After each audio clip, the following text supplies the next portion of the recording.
నేరం రూపం మార్చుకుంది. సైబర్ నేరాలు, డ్రగ్స్ మహమ్మారి సమాజాన్ని పట్టి పీడిస్తున్నాయి. ఈ నేరాల వల్ల వ్యక్తులు కాదు మొత్తం జాతే నిర్వీర్యమయ్యే ప్రమాదం పొంచి ఉంది. ఇది ఆందోళనకరమైన అంశం. మన పిల్లల భవిష్యత్తుకు సంబంధించిన విషయం.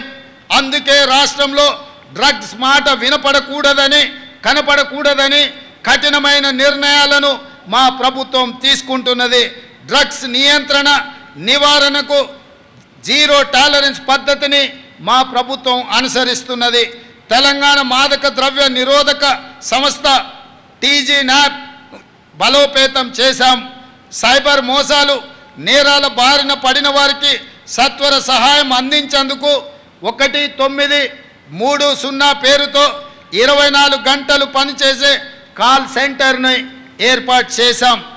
రాష్ట్రంలో విద్యా వ్యవస్థను మెరుగుపరచడానికి త్వరలో విద్యా కమిషన్ను ఏర్పాటు చేయాలని మా ప్రభుత్వం నిర్ణయించింది. అంగన్వాడీలను ప్రీ ప్రైమరీ స్కూల్స్గా మార్చబోతున్నాం. ప్రాథమిక పాఠశాలలు మొదలు విశ్వవిద్యాలయాల వరకు నాణ్యమైన విద్యా బోధన, నైపుణ్య శిక్షణ, ఉపాధి కల్పనకు ఒక మిషన్ మోడ్లో పని చేయాలని మా ప్రభుత్వం నిర్ణయించింది. పాఠశాలలు తెరిచిన రోజే పిల్లలందరికీ యూనిఫారాలు, పాఠ్య పుస్తకాలను అందజేశాం. అమ్మ ఆదర్శ పాఠశాలల ద్వారా మౌలిక వసతులు కల్పిస్తున్నాం. 65 ప్రభుత్వ ఐటీఐలను టాటా సంస్థ సహకారంతో నైపుణ్య కేంద్రాలుగా మారుస్తున్నాం. ఎస్సీ, ఎస్టీ, బీసీ, మైనారిటీ విద్యార్థుల కోసం ప్రతి నియోజకవర్గంలో ఒకే ఆవరణలో 20 నుంచి 25 ఎకరాల స్థలంలో ఇంటిగ్రేటెడ్ మోడల్ స్కూళ్లను నిర్మించబోతున్నాం. ఇది ఎస్సీ, ఎస్టీ, బీసీ, మైనారిటీ విద్యార్థుల జీవితాలలో వెలుగు నింపబోతుంది.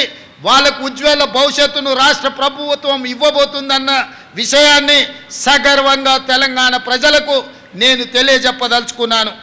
ఇటీవలనే మిత్రులారా, బేగర్ కంచె ముచ్చర్ల దగ్గర రంగారెడ్డి జిల్లాలో యంగ్ ఇండియా స్కిల్స్ యూనివర్సిటీకి శంకుస్థాపన చేసుకున్నాం. తెలంగాణ విద్యా రంగంలో ఇదొక విప్లవాత్మక మలుపు కాబోతుంది. మన పిల్లల కొలువులకు ఇది ఒక వేదికగా మారబోతుంది. సరికొత్త నైపుణ్యాలతో ఉపాధికి గ్యారంటీ ఇవ్వబోతుంది. ఈ యూనివర్సిటీకి మహేంద్ర గ్రూప్ అధినేత ఆనంద్ మహేంద్రను చైర్మన్గా ఉండాలని తెలంగాణ రాష్ట్ర ప్రభుత్వం తరఫున వారికి విజ్ఞప్తి చేస్తే వారు ఉదార స్వభావంతో దీనికి చైర్పర్సన్గా ఉండడానికి వారు ఆమోదించిందని మీకందరికీ ఈ సందర్భంగా సగర్వంగా తెలియజేస్తున్నాను.